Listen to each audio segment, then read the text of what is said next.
Trump tried to leave the UK with a secret folder, but the royal guard stepped in front of him. No warning, no spectacle, just one man in full ceremonial dress blocking the stairway to a waiting jet.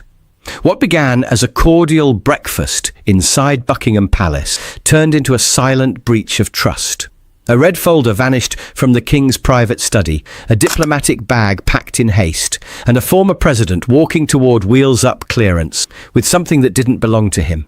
But the moment Hart stood in his path, Trump's grip on the bag changed, and by the end of that hour, he wasn't the one giving the orders anymore. Now, before we show you exactly what happened, hit that subscribe button, tap the bell icon, and drop a comment telling us where in the world you're watching from. Let's get into it. A pale grey sky hovered low above Buckingham Palace, the kind of London morning that blurred time and made even the chimneys seem reluctant to rise.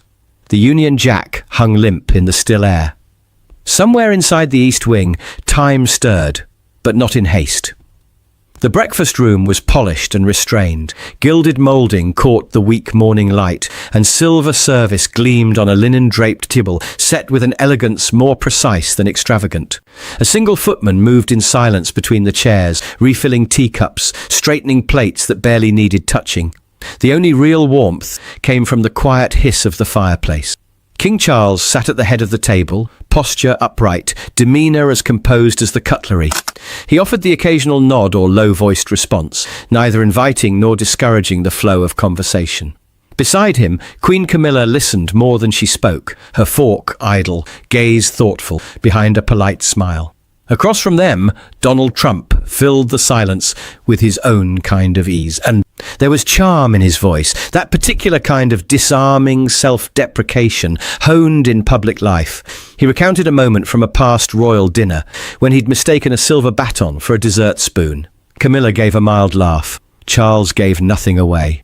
And nearby, standing at absolute attention in the formal dress of the Coldstream Guards, Sergeant Ewan Hart watched without watching. He had stood in that room 100 times before. 16 years in uniform. Half a career between Windsor and Horse Guards. Hart was the kind of man who knew where the draft would creep in from beneath the wainscoting before the butler did. He noticed who broke eye contact, which teacup was refilled but untouched. His discipline was quiet, unreadable, the sort that made a room straighten itself around him without quite knowing why. Trump's gaze flicked toward him, then back to the king.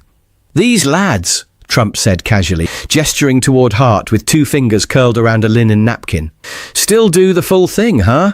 All the drills, the old rituals. I always respected that. Bit dated maybe, but impressive. Really impressive." There was no malice in the word, not overtly, but the cadence was just sharp enough to leave a dent. Charles turned to glance, just briefly, toward Hart, then back to his guest. "Discipline, Mr. Trump," he said softly, "is rarely improved by the absence of tradition." Trump smiled, wider this time. Of course. But Hart caught the shift. He wasn't listening for the words. Not really. He was listening for the weight beneath them. And something about Trump's tone wasn't sitting quite where it should. The breakfast drifted toward its end. Plates shifted. China clinked.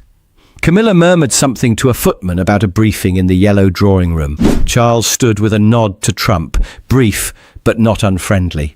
"Please, make yourself at home," the king offered. "I will," Trump replied with ease. "Beautiful place. Every time I'm here, I see something new." The double doors opened. The royal couple departed. And then it was just Hart, still as stone. And Trump, sitting alone at the breakfast table, eyes drifting across the room as if cataloguing it. Something in the quiet had changed. The corridor that led to the king's private study was lined with oil portraits. Former sovereigns in ceremonial sashes, generals with medals heavy across their chests, all staring into time as if waiting for history to blink. It was down this hall that Donald Trump now wandered alone, hands clasped behind his back. Footsteps muffled by the thick red carpet. He walked without a guide. No aides, no footman. Just the confidence of someone who believed familiarity granted him access. He paused briefly before one painting, Queen Victoria, seated and solemn, then continued toward the door at the end of the hall. The polished brass handle gleamed. He didn't knock. The king's study smelled faintly of aged paper and wax polish. Bookshelves lined the walls, interrupted by narrow windows that looked out onto the inner courtyard. A heavy desk dominated the room, flanked by an antique globe and two upright armchairs. The room was quiet, undisturbed. Trump moved with the certainty of rehearsal. He crossed to a small cabinet beneath the window. Its wood was dark, its locks old but recently used. From his coat, he produced a small brass key, not one issued today, but something retained, repurposed. The cabinet clicked open without resistance. Inside, resting atop a folded tartan cloth, was a slim folder, red leather. The sovereign seal pressed into the cover, gold and unmistakable. He lifted it out with care, as if even he understood the gravity of its presence. The folder was light, but the kind of light that carried meaning. A few pages, perhaps, but pages that had never passed through parliamentary hands. These were the kind kept off official ledgers, not state secrets necessarily, but private, royal. The door opened behind him. Trump didn't flinch, but he moved swiftly, stepping to the side, folder in hand, tucking himself into the shadow of a tall curtain just beside the window. He didn't breathe. Sergeant Ewan Hart entered, his stride steady, boots silent on the carpet. He carried a protocol folder tucked beneath one arm, a security report requiring signature. The king, still in the corridor, entered a moment later. Trump remained hidden, inches from the window pane, heart pounding against the velvet drape. He heard their voices clearly. "Just this, sir," Hart said, "regarding the midday perimeter change." Charles took the folder without sitting. He scanned the top page, initialed it, and closed the cover. "Thank you, Sergeant." Hart hesitated for half a second, not enough to draw attention, but enough to notice something out of place. The air in the room felt wrong. A shift, subtle, like a scent that didn't belong. He glanced at the desk. There was no folder. He had seen it there earlier that morning, just briefly while escorting a senior aide. The red cover had been unmistakable, though he had not lingered on it. Its absence now registered as a question with no answer. But the king offered no indication of concern. Hart saluted, crisp and clean, and exited the way he'd come. Only once the footsteps faded did Trump move again. He stepped out from behind the curtain, cheeks flushed slightly, eyes narrowed. His hand gripped the folder with more tension now. He placed it back on the desk, for now, smooth, careful.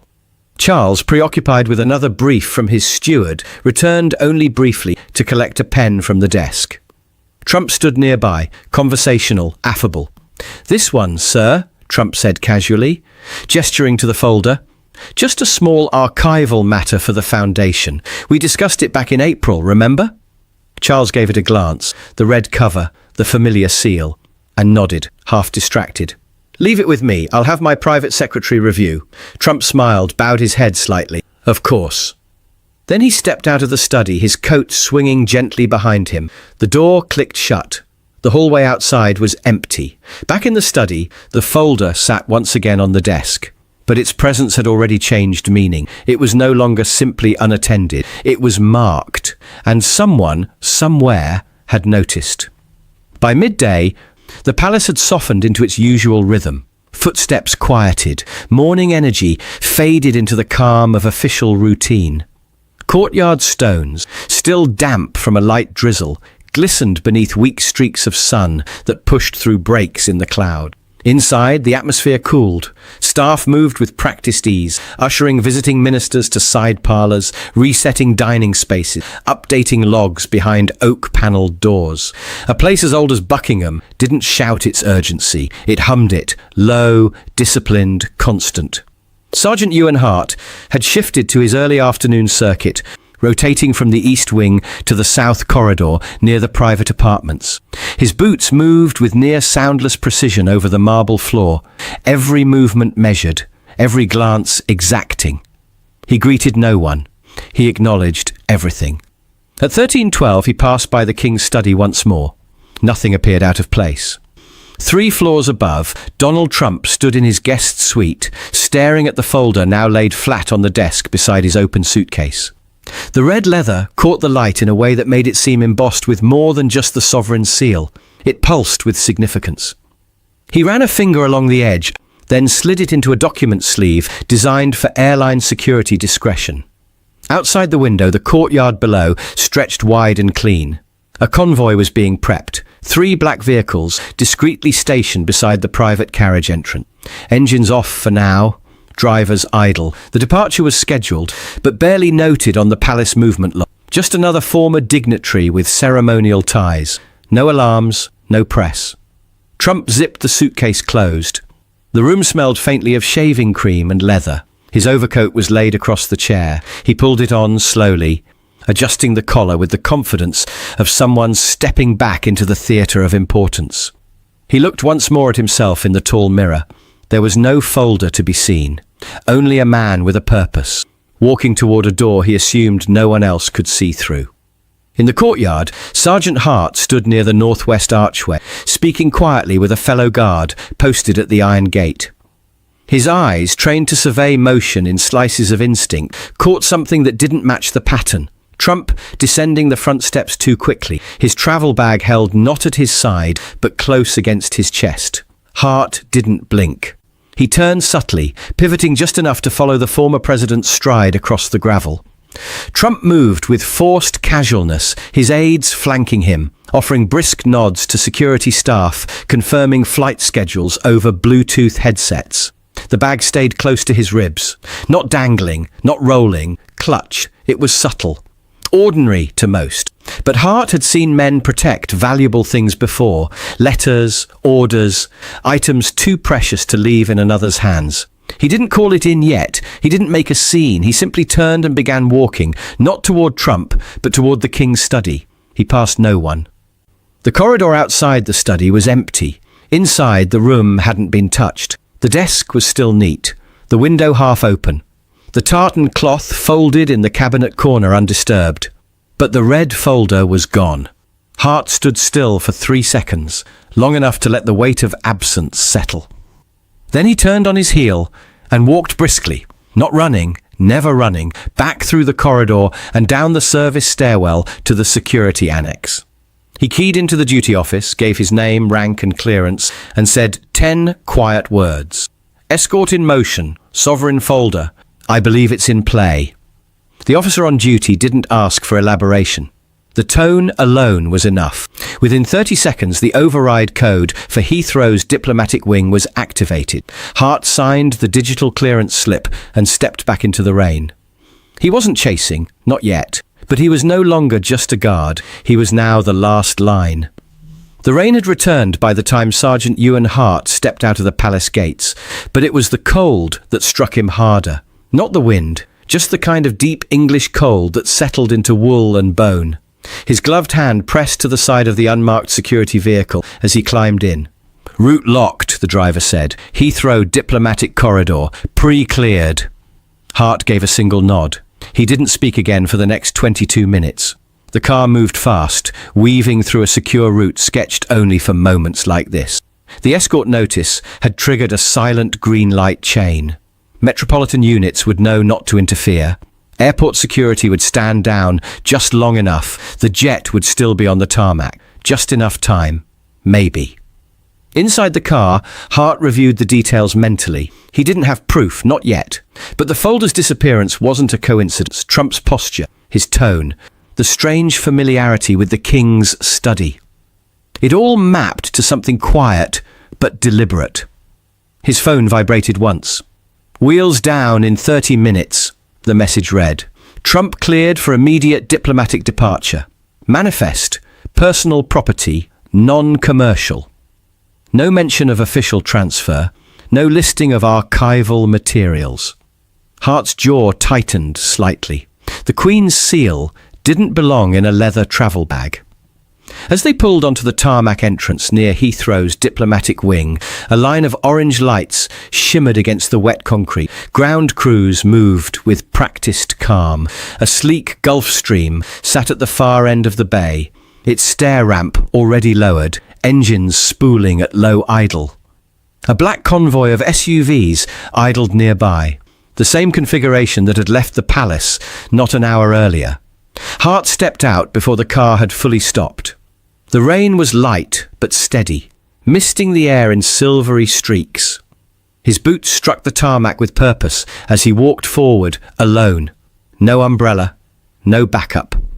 His red tunic beneath the black overcoat caught the attention of more than one security agent. Trump stood near the base of the ramp, flanked by 2 aides and a British aviation officer who held a clipboard and spoke in clipped tones.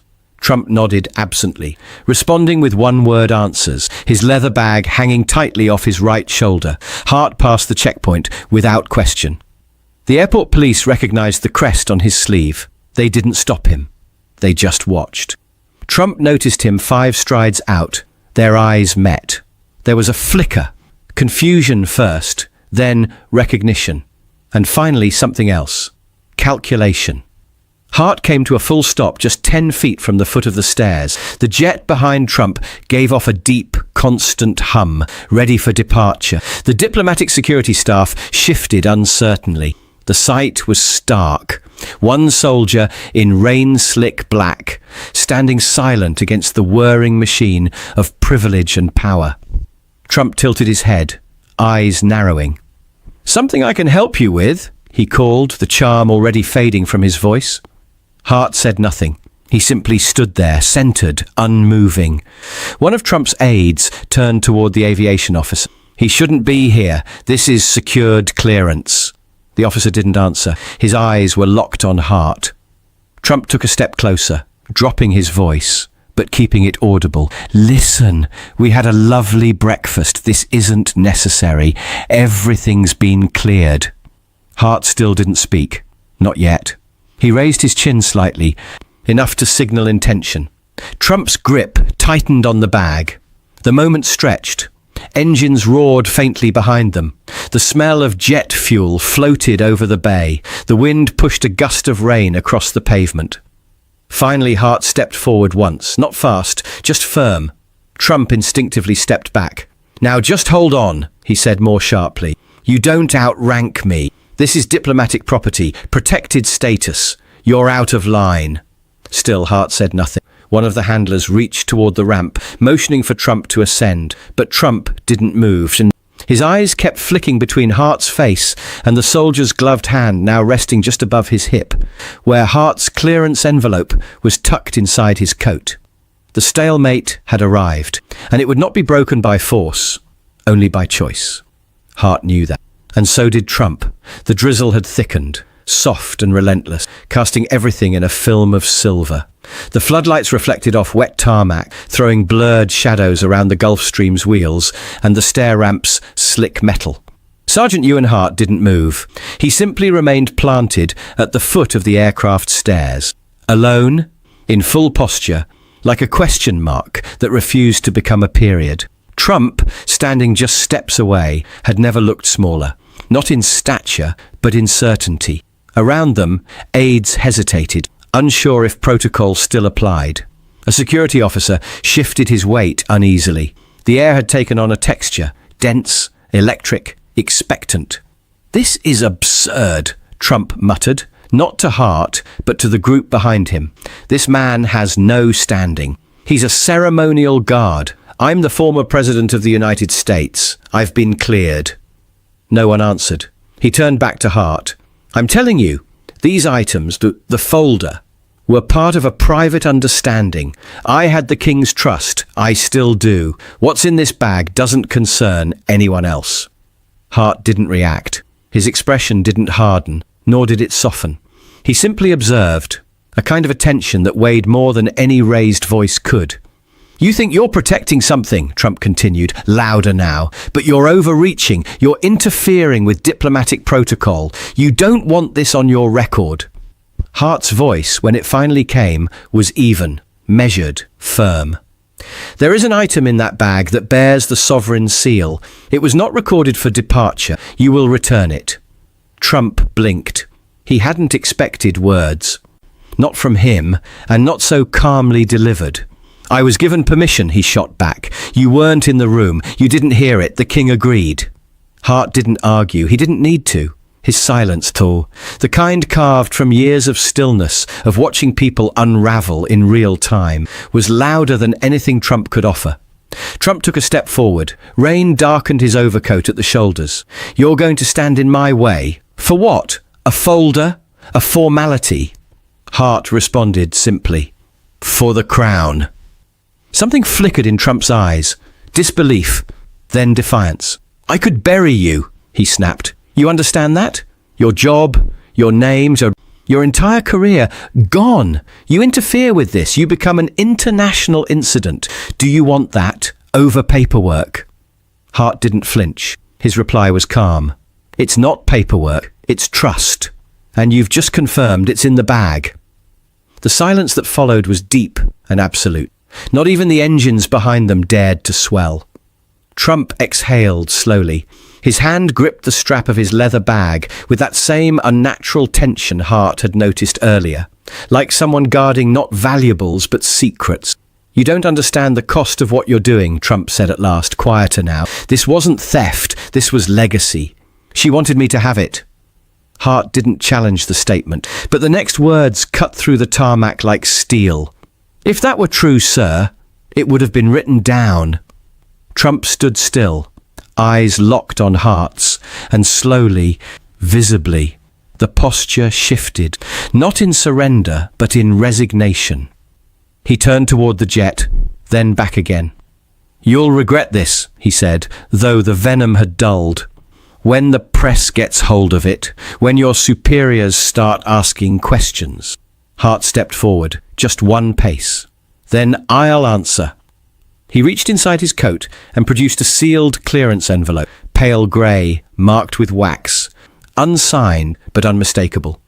He raised it, showing it not just to Trump, but to the staff, the handlers, and the two uniformed aviation officers who had drawn closer. This is an active intervention, Hart stated. As of this moment, the departure is on hold. Trump stared at the envelope, then at Hart, then at the eyes gathering around them. His bravado cracked. I could fight this, he said, almost to himself. I could make this very public. You already have, Hart replied, right here. A long pause, one breath, then another. Trump's jaw moved slightly, a slow grinding shift, and finally, with visible reluctance, his hand reached into the side pocket of the bag. From inside, he pulled out the red folder, sealed and unbent, the sovereign seal catching the rain-drenched light like a quiet accusation. He held it out. Hart stepped forward and accepted it with both hands, not triumphantly, but with the reverence of someone returning something sacred to where it belonged. Trump stared at him.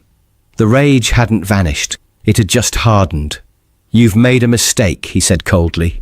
Hart didn't reply. He turned.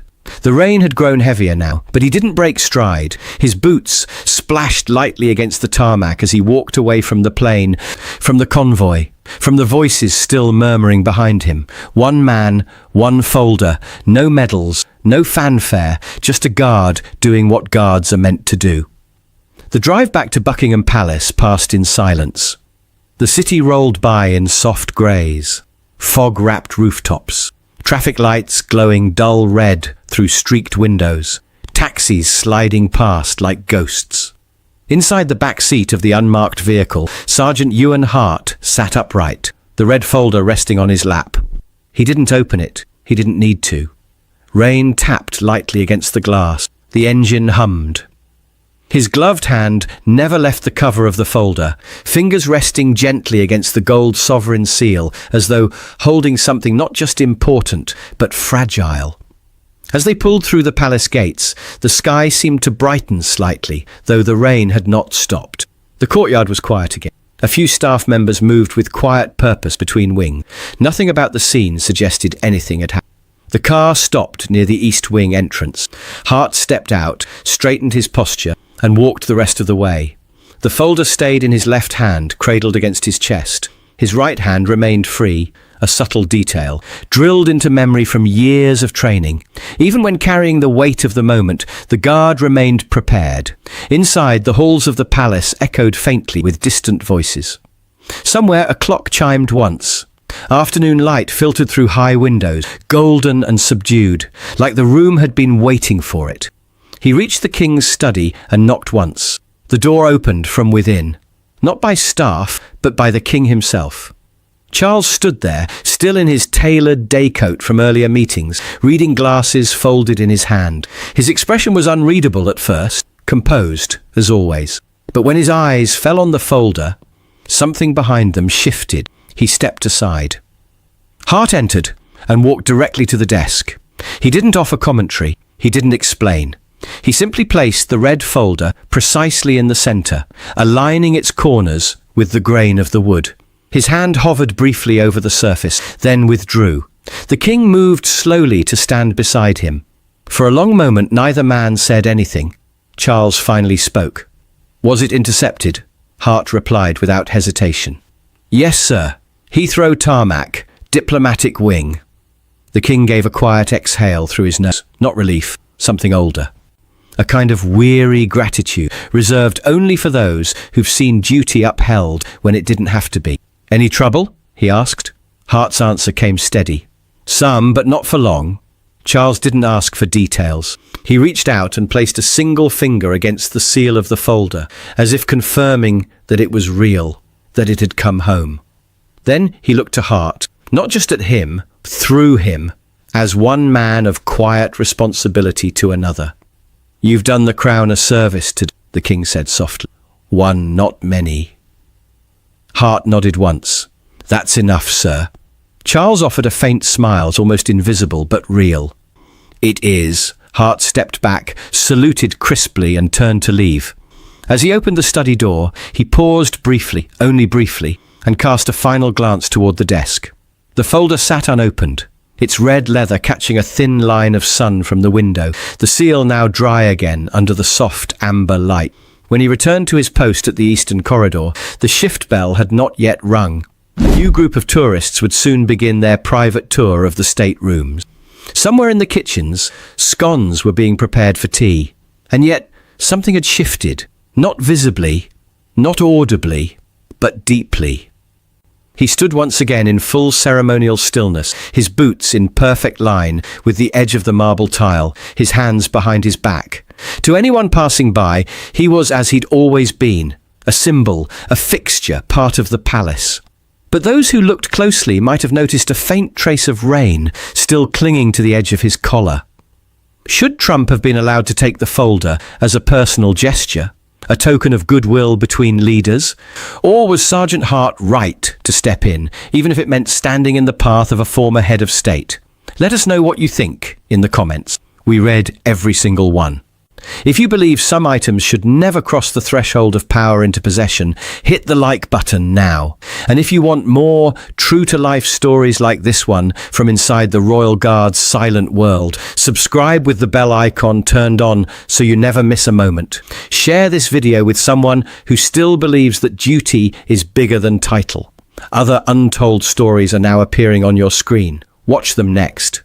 We'll see you tomorrow, same time, same place, with a brand new one.